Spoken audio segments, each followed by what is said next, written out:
ដើម្បីអនុវត្តស្មុំកូនក្នុងប្រទេសតើត្រូវធ្វើដូចម្តេចជំហានទី1ការដាក់ពាក្យនិងការពិនិត្យពាក្យសុំ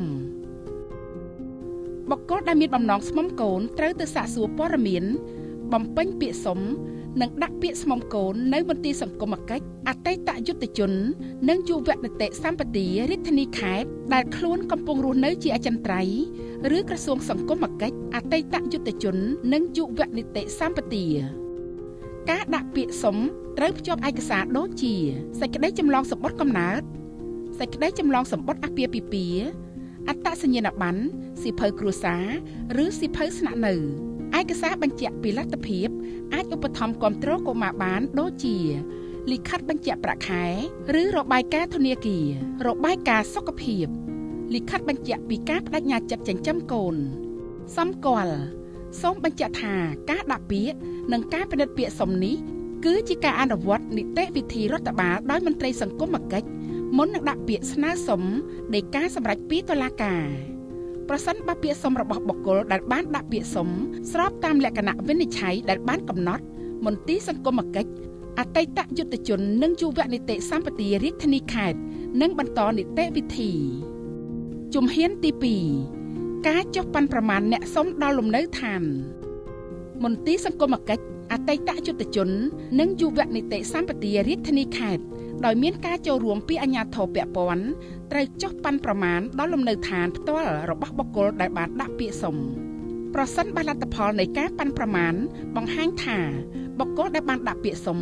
មានលក្ខណៈវិនិច្ឆ័យគ្រប់គ្រាន់បុគ្គលនោះនឹងត្រូវបញ្ចូលទៅក្នុងបញ្ជីឈ្មោះបុគ្គលដែលនឹងក្លាយជាឪពុកម្ដាយចិញ្ចឹម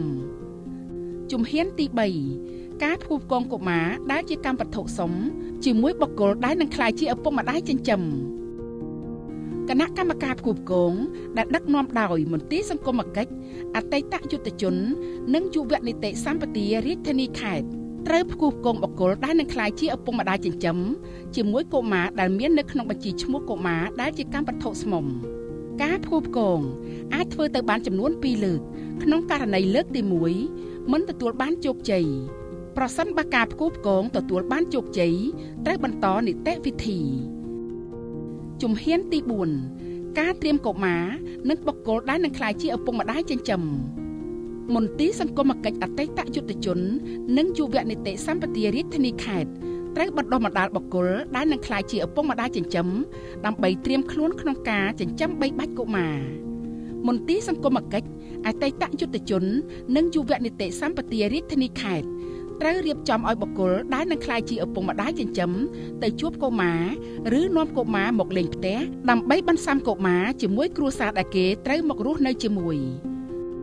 ជំហានទី5ការទុកដាក់កុមារសាកល្បងមន្ទីរសង្គមកិច្ចអតីតយុទ្ធជននិងយុវនីតិសម្បទារាជធានីខេត្តត្រូវរៀបចំឲ្យកុមារទៅរស់នៅសាកល្បងជាមួយបុគ្គលដែលនឹងក្លាយជាឪពុកម្ដាយចិញ្ចឹមរយៈពេលយ៉ាងតិច6ខែប្រសិនបើការរស់នៅសាកល្បងទទួលបានជោគជ័យបុគ្គលដែលនឹងក្លាយជាឪពុកម្ដាយចិញ្ចឹមត្រូវរៀបចំសំណុំឯកសារដាក់ពាក្យសុំទៅតុលាការប្រសិនបើការទុកដាក់កុមាររស់នៅសាកល្បងជាមួយអ្នកសុំមិនទទួលបានជោគជ័យមន្ទីរសង្គមកិច្ចអតីតយុទ្ធជននិងយុវនីតិសម្បទារាជធានីខេត្តនិងសហការជាមួយអាជ្ញាធរពាក់ព័ន្ធដកហូតកុមារទុកដាក់ក្នុងការថែទាំជំនួសក្រោមការត្រួតពិនិត្យរបស់ខ្លួនវិញជំហានទី6ការដាក់ពាក្យស្នើសុំដីកាសម្រេចពីតុលាការបុគ្គលដែលនឹងក្លាយជាឪពុកម្ដាយចិញ្ចឹមត្រូវយកពាក្យសុំរបស់ខ្លួនទៅតុលាការតាមទីតាំងដូចខាងក្រោមចំពោះស្មុំកូនធម្មតាត្រូវដាក់ជូនទៅសាលាដំបងរាជធានីខេត្តដែលកុមារកំពុងរស់នៅចំពោះស្មុំកូនពេញលេញត្រូវដាក់ទៅសាលាដំបងរាជធានីខេត្តរបស់បុគ្គលដែលនឹងក្លាយជាឪពុកម្ដាយចិញ្ចឹមកំពុងរស់នៅជាអចិន្ត្រៃយ៍ជំហានទី7ការទុកដាក់កុមារជាផ្លូវការជាមួយគ្រួសារចិញ្ចឹមបន្ទាប់ពីតុលាការបានចេញដីកាសម្រេចជាស្ថាពរពីករណីស្មុំកូន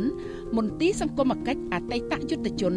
និងយុវនីតិសម្បទារាជធានីខេត្តត្រូវរៀបចំប្រគល់កុមារជាផ្លូវការឲ្យឪពុកម្ដាយចិញ្ចឹមដោយមានការចូលរួមពីអាជ្ញាធរពាក់ព័ន្ធសូមចូលរួមអនុវត្តស្មុំកូនដោយស្របច្បាប់មានតែតុលាការប៉ុណ្ណោះដែលមានសិទ្ធិសម្រេចចំពោះស្មុំកូន